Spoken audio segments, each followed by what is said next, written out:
Oh my calamaris. For this video, magluluto nga tayo ng calamaris as requested ng mga kapatid mo. Siyempre, kuya ka, matakaw sila. So, wala kang magagawa.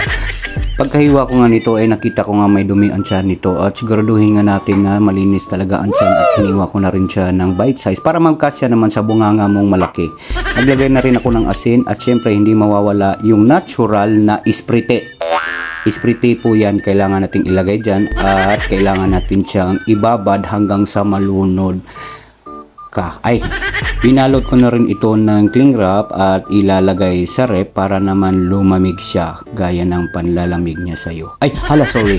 Ito nga pala ang mga gagamitin natin: smoked paprika, corn flour, may paminta na rin yan, asin at sandamakmak na betsin para dumilat yung maliliit mong mata. Munti ko na makalimutan ng breadcrumbs. Mekos na yan, insan. Nagpainit na rin ako ng mantika sa kalan at ayan na nga, sinalang ko na ang first batch. Ito na nga at luto na ang ating calamaris. Tara, titikman na natin. Pero kasama sila. Oh my God.